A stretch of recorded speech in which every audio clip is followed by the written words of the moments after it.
gentlemen can watch me scrubbing the floors, and I'm scrubbing the floors while you're gawking.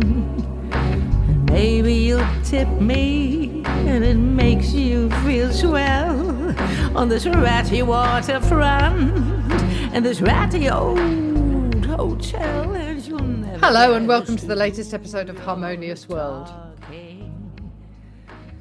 For those of you who are new to the podcast, I interview musicians and those with an interest in music to talk about what makes the world a more harmonious place because of what they do. It comes from a Quincy Jones quote that goes something along the lines of, "Imagine what a harmonious world it would be if everyone shared a little of what they are good at." Thanks for joining me for this episode of Harmonious World, and this is a real thrill for me.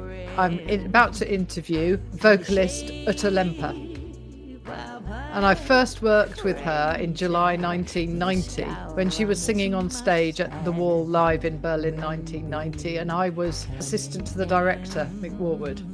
And I've got a copy of the programme right here, which has got both of us in it. Obviously, my name is very small and her name is very big because she is an absolute legend. And we're going to talk about some of the things that she's done. She's got a new album out called Pirate Jenny. And what you're listening to right now is the title track from that album. But thank you for joining me. And I hope you enjoy listening to my conversation with Ute Lemper. 'Cause tonight there's nobody gonna sleep here. Tonight you will sleep here. Then that night there's a bang in the night. I cannot tell you how excited I am to interview you. Thank you. Partly because, well, I think you're an absolutely amazing singer, and Pirate Jenny is just an incredible album. But we worked together 35 years ago, the Wall Berlin 1990. I was backstage. I was working for the producer and for Roger Waters. Oh, wow. Amazing. It was such an incredible remember event. the power break, the power failure, just in the middle of my song, just right before it, Thin Ice. Yes. Crazy. And just this whole vast event, it was so an incredible memory of time, like right after the fall of the wall and between East and West on the Potsdamer Platz, and the people on the roofs on the East side because I didn't afford the tickets. And oh my God, it was just such an incredible event. Yeah. Wasn't it? It was just amazing. And the whole of Potsdamer Platz do you remember where the stage was? I mean, it was quite a long way down. Yes. And all the way up to where Potsdamer Platz tube station now was full of people, wasn't it? Well, it's hard to locate it now because it was still like in the no man's land and the stripe, which had been the wall right behind it. And I remember they had to dig in the ground to make sure that there were no mines left. Yeah. And even bombs from World War II.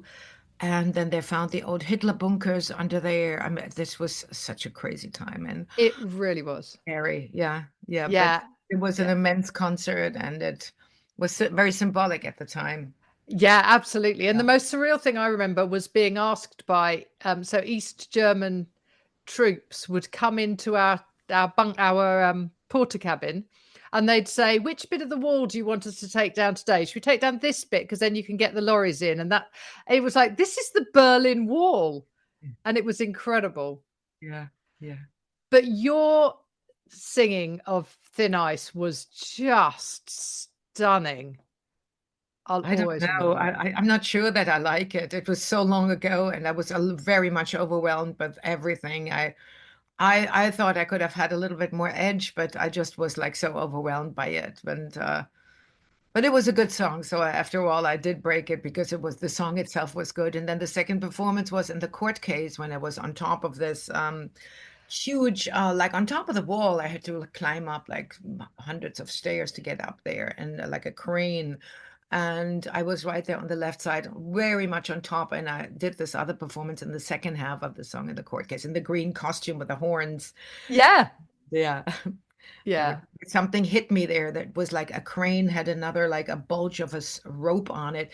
And for some reason, I got like hit in my body with this rope, and I was all the way high up there. And I thought, oh my God, I could have died of. Yeah. And I was quite nervous when actually it came to the performance at that moment. I was kind of in shock from this little accident that nobody knew about, but there was like a heavy, like a rope with a knot, a super big knot on it, and it just basically bumped me in my body.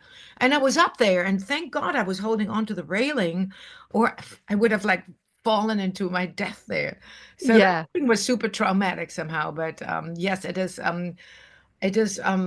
forever archived on these old videos, DVDs, and yeah, millions of people have watched it since. Exactly. It was an amazing thing to be part of. Yeah, So it's unbelievable. And to meet all these artists, Joni Mitchell, oh my God, my hero. oh Cyndi yeah. Lauper was there, Brian Adams, and I mean everyone. Van Morrison was there, and it was just amazing. Thank you so much for joining me to talk on Harmonious World. It's a real honor to talk to you. But I particularly want to focus on the work that you've done on sort of reinventing Kurt Weill and Bertolt Brecht.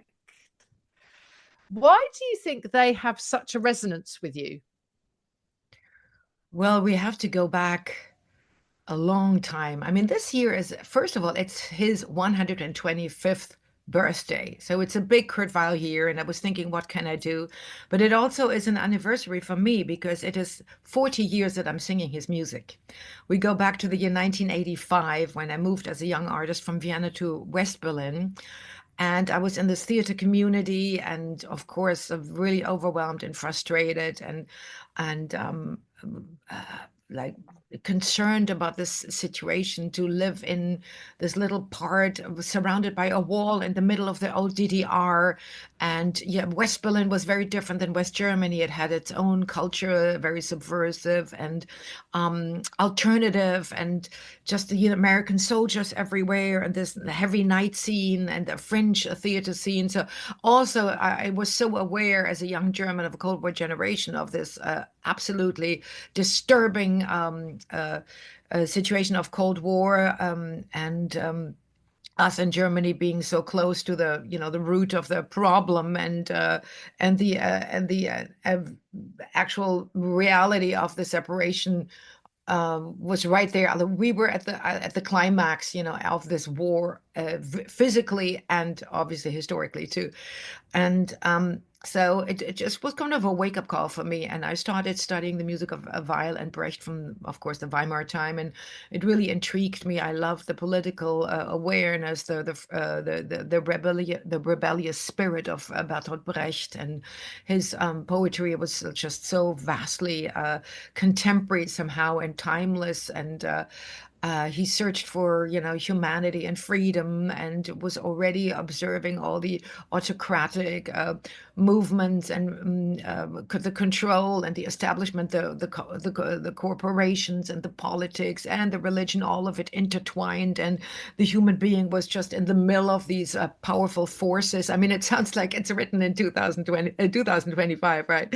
So Yeah. saw it all 100 years ago, and made theater out of it and music. So I was intrigued already 40 years ago. And of course, I had the privilege to be the protagonist of all these recordings by Decca Records, Universal, that started in the 80s with Ute Lemper Sings Kurt Weill, Volume 1, Volume 2, Three Penny Operas, Seven Deadly Sins, Mahagoni Songspiel, and the Berlin Cabaret Songs, and so and so. That started on vinyl in the good old 80s, and then transit to CDs in the 90s, to all our regrets, and we were very frustrated with this evolution into CDs, this little funny little like small plastic jewel box of a CD, and now we are all digital. what Yeah. what happened to history? But anyway, so I wanted to do something for his 125th anniversary, and for always, honoring Weill as my root repertoire that defined me as an artist. And I got together with this guy David Chesky here in the neighborhood in Manhattan, New York, and we actually just decided on a taxi ride, let's do something with a more contemporary arrangement, something completely out of the box, reimagined with a groove to it, so it can like play down the record. It's not like this cabaret that people have to listen to, like theatrical performers, but like this, it's just this vibe that you, inside this vibe, tell a story. And this vibe goes through from the song one to the last song, and you can just keep playing the album.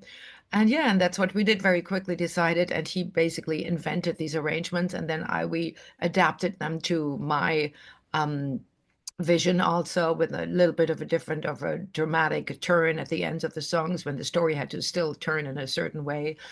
And I did all my vocals, all my harmonies, and put it all together, and here we are.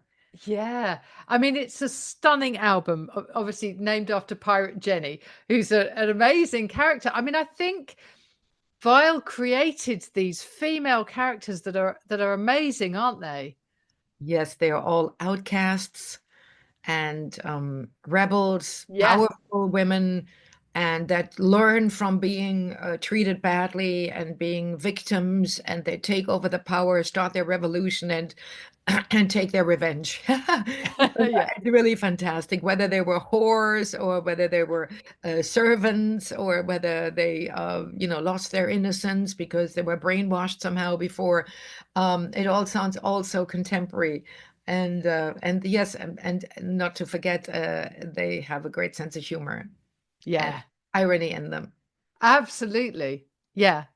So at this point in the podcast, I would really like to play some of your version of Mac the Knife, because it's a song that everybody knows. Everybody's heard a version of it, but you do something really exciting with it.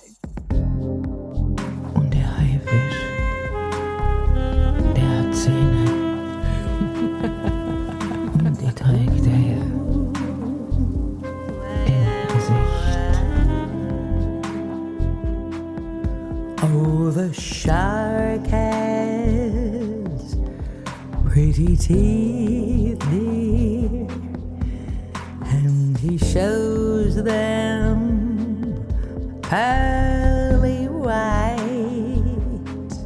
Just a jackknife has Mackie, dear, and he keeps it out of sight. Yeah, yeah, yeah. Er hat Zähne mitten im Gesicht. Der Haifisch, Mackie. Jenny Towler turned up lately with a knife stuck through her breast,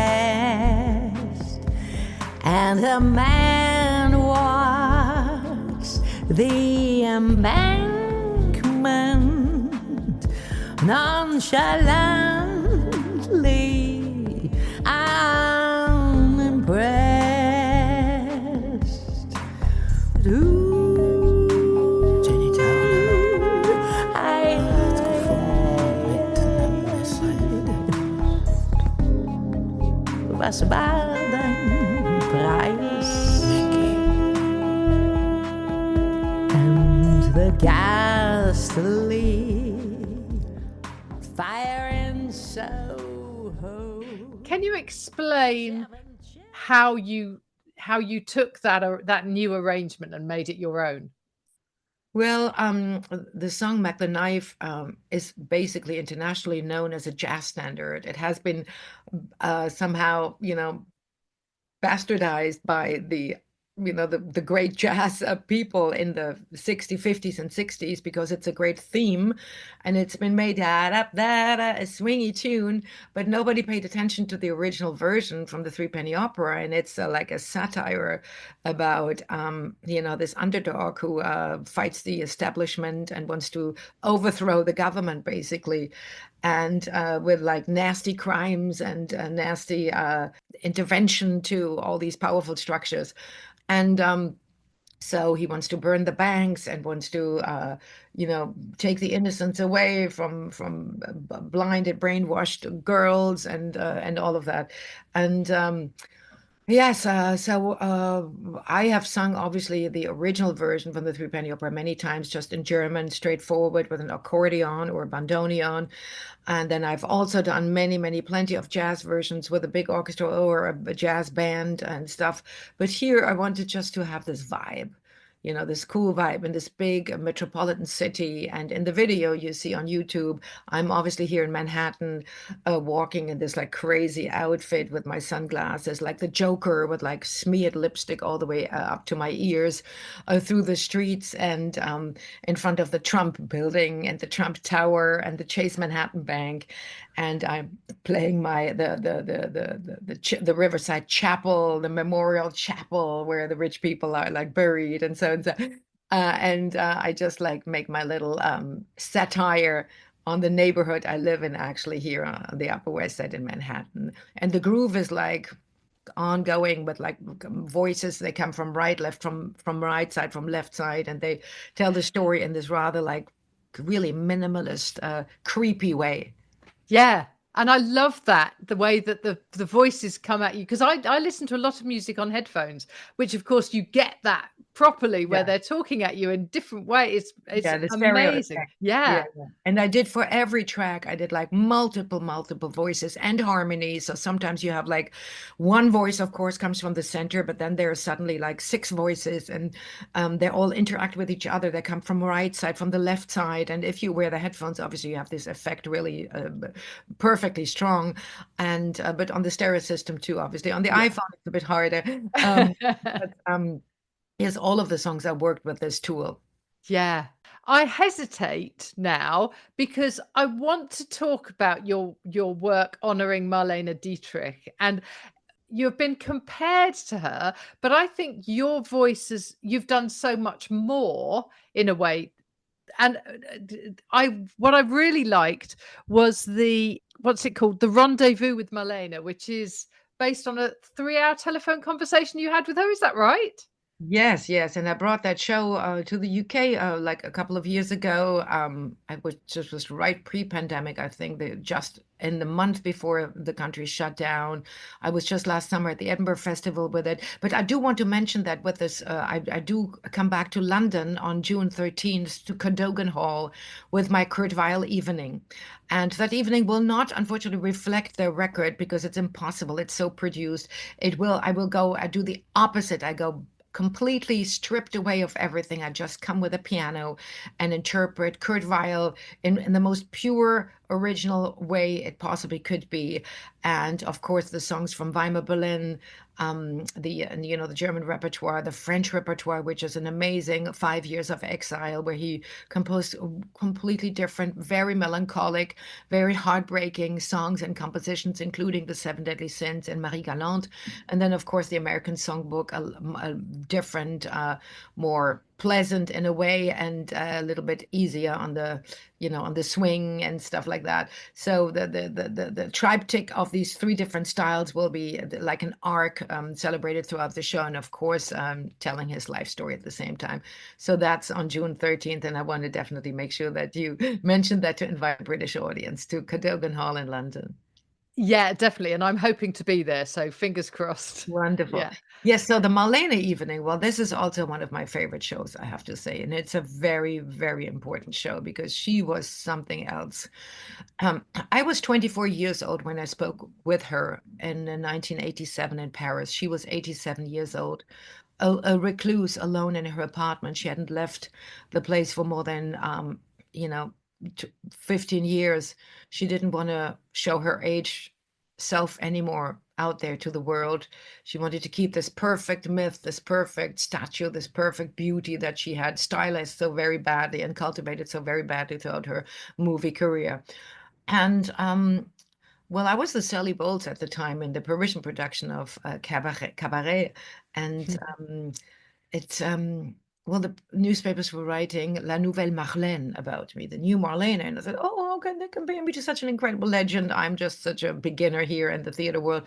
And I wrote her a letter to apologize for the comparisons. and also express my admiration. And a month later, she found me long before the internet. Nobody knew really where I was. It was in a little hotel, but she had friends everywhere. And she was on the telephone a lot. She didn't leave the house, but she was always telephoning, or with Gorbachev, with Margaret Thatcher, with Ronald Reagan, and really important people. And so she found me, she called me, and we had a 3-hour telephone conversation, which was vast and way too much for me to even digest at the time. But I sensed that I really felt this person, this human being. She was bitter, sarcastic, ironic. Um, she was a little confused, uncensored in her parlor. She basically spoke her mind like older people often do. There was one centerpiece to the first thing that I knew why she wanted to talk to me, to the old German expatriate, to the young German expatriate. It was, she said, they don't want me back there. They do not want me. Die wollen mich ja nicht mehr in Deutsch. Ja.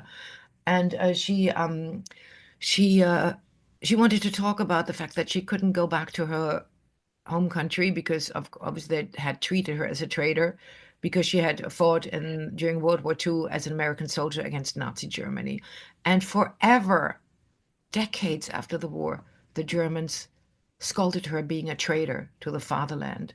This is so unbearable and unbelievable and so shameful. And obviously that is the Germany I'm born into. I'm born in the 60s. So this Cold War Germany had not properly confronted the past and grieved about it, and also not recognized that most of the Nazis went straight back into their jobs. So it was such a weird identity, therefore, and to scold her to be a traitor 20 years after the war, obviously she took the right side. She was already in America. She didn't flee from the Nazis because her career in the beginning of the 30s was already transited to Hollywood after the Blue Angel in Berlin. And then she could see this from the outside, and she saw all her friends from Berlin, all Jewish composers and actors, immigrate to the States, and she heard the story. She knew what they were up to, and she signed up for the army and gave up her German citizenship, obviously, and celebrated publicly her American citizenship, and then, of course, did the right thing. So that was really the centerpiece of the conversation. So it's a big yeah, I'm really channeling this human being that is devastated because she had a love for the German culture. She loved the music, the philosophy, the composers, the literature, even the discipline, all of that. She was so German in her identity, yet obviously could never go back home, once for the UNICEF Gala in 62. But the show is much more. The show is about all the music she sang and all the songs she sang in the different chapters of her life, her lovers, her crazy polygamous life, her bisexuality, her flamboyant personality. And so I'm channeling this old Marlene that always comes back to life in all the different periods while she is telling me, the young Ute, the story. Yeah. That's amazing. What a great story. And we talk often, don't we, in music, about standing on the shoulders of giants. And actually that's what you were doing. You weren't trying to imitate her, but you were being your Channeling. own self. Yeah, and Yes, I was honoring her. channeling her emotions, but I interpret the songs in my style. Yeah. I sing her songs, and I am telling the story as Ute while I'm channeling her emotions, but I'm not imitating her. No. So there's a really like an absolute 100% and 100% fusion between Marlene and Ute in that moment. Yeah. Yeah. It's You just, feel yeah. like a Yeah. You feel like a truly international soul. I mean, the fact that you've lived in France, you were born in fact, you were born in Vienna, is that right? In No, Austria? I'm born in Münster, Germany, in Westphalia. Ah, I went to university in Vienna, in Austria, and then went back to Berlin right after that in 84, 85. And right. yeah, and then, I worked in Berlin, and then I went to Paris to work there for a bunch of years. Then back to Berlin, and then again back to Paris for a while until 97, until I came to London to be Velma Kelly in Chicago. And then I was called to be on Broadway in 98, and that's where I am ever since 20 Yeah. years. Yeah. But your voice, there I mean, we talked earlier about your performance in The Wall, which was absolutely stunning. And I'll always remember, do you remember the white dress you wore on, for the first song? That's just, you just looked so stylish, and then your voice came out, because I was backstage and I could see you on the monitor, but then I could hear your voice because we had all the windows open. I could hear your voice live, and it was just stunning. Oh, thank you. Thank you. Yeah. Yes. Yeah, and I think was that yeah. yeah, so that was a big event. But now you're in America, but you're still looking at these sort of international artists. I mean, Kurt Weill has absolutely got an international reputation. Well, of course, I live here, but I'm constantly on tour everywhere, including England and Germany, France, Italy, Spain, and Greece, and South America, which is a little less since the pandemic, and here in the States. So I'm really like touring the world nonstop, and every month I'm in Europe. I'm very connected. I still have my European passport. I don't have an American passport, and well, let's see what Trump is going to do with the green card holders here. I have my green card for 30 years, and I'm a little bit scared because he's like, oh, what? Saying some weird stuff about green card holders. So far, the green card was fine for me, Yeah. like all the rights an American citizen has. And I was good with keeping my European passport, and which I will definitely do anyway. But yes, I mean, I feel very comfortable as a New Yorker because I always felt the Parisians were too Parisian for me to be a Parisian. Paris was too Parisian for me to be a Parisian. I was still like a little bit outside. And sometimes the Londoners were too British to me to be really, didn't feel British enough. So, but in New York, I just like felt immediately like being a New Yorker with my European heritage, German accent, with everything I have ever done. It's just like I could be just home here among others who felt the same. And there was just no normality in the way, no style, no one-dimension style. Here in New York, I mean, not outside of New York. There's definitely a world out there that I do not identify with. Yeah, Leave the definitely. city, it's a whole different story. I don't belong to that either. Oh, honestly, it is such an honor to have spoken to you today. And I will absolutely be telling everybody about the June the 13th concert at the Cadogan Hall, which is a lovely venue as well. Well, yeah, I played it many times. I played the Marlene show there too, and I played my Coelho show there, my Pablo Neruda show, and the Piazzolla. It's a wonderful chapel, kind of, right? It has like a Yeah, churchy vibe to it. I think it was a church before, right? I think it was. Yeah, I think so. Yeah, Yeah, yeah, many yeah. years ago. Yeah, It has a great acoustic and a nice proximity with people. So I'm very much looking forward to bring Kurt Weill back to London and to the British people, because I do remember when my first album came out. It was in 1987, on Decca, which is of course British branch of Universal Music. And they were producing this whole series, to re-record the music of the Jewish composers from Weimar. It was their project, most crucial project to revive this culture that was in those years still kind of forgotten through the horrors of World War II, and the German language was still stigmatized on spitting image. Whenever there was an evil person, he had a German accent on British. yeah, And it was still critical. So by the revival of this, and me being actually a German, and it was so successful, it was like the Tower record stores that existed in those times, right? The one on Piccadilly Circus was the whole wallpaper was owning my album at the time, and it was for 1 year in the crossover charts on #1. I was the Billboard Artist of the Year in this year, and it was like such a groundbreaking album. I didn't, and had nothing to do with really me. I mean, maybe I did my job fine. It does, but it was so symbolic and so important at the time to revive this culture that was forgotten. And I was so privileged to be a tool for that, evolution. So yeah. still grateful, and that's why I'm sticking with my root repertoire with the new album Pirate Jenny. That's fantastic. Thank you so much for joining me. It's been a real honor to talk to you. Thank you, Hillary. It was very kind of you. Thank you.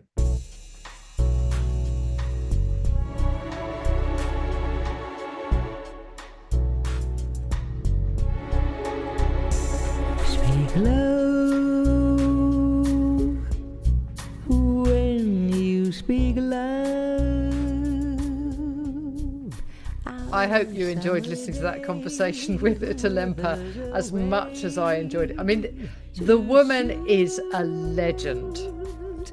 I can't even begin to list her awards, she's got Grammy, she's got everything. She was Billboard Crossover Artist of the Year. She's collaborated with everybody: Tom Waits, Nick Cave, Elvis Costello, and of course Roger Waters for the Wall live in Berlin 1990, which is where I came across her first. And this new album, Pirate Jenny, is not just a revival of Kurt Weill for his 125th anniversary. It's a reinvention of those tracks for 2025. So I hope you can perhaps join me and Ute at the Cadogan Hall on the 13th of June. If not, catch her performances somewhere else. All the links are in the show notes. I am still blown away by that conversation. What you're listening to right now is Speak Low, which is Ogden Nash lyrics with music by Kurt Weill. So thank you for joining me once more on Harmonious World. If you enjoy this, then please share it with somebody else. Write a review. You can even subscribe, which would be amazing. If you go onto the website, you can subscribe there. But thank you for joining me once more for Harmonious World.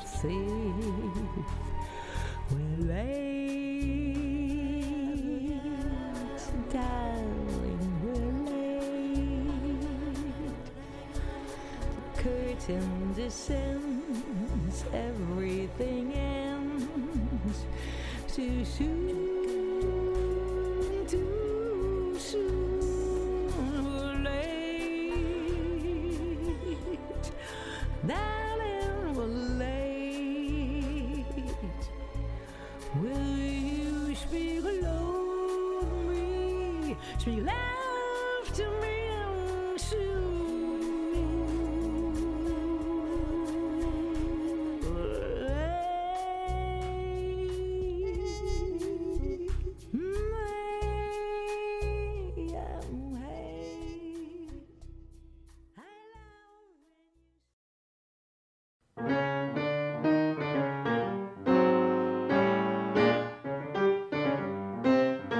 Thank you for listening to the latest episode of Harmonious World. My name is Hilary Seabrook, and it's a great delight to bring this series of discussions with musicians and composers and writers and all sorts of people to you.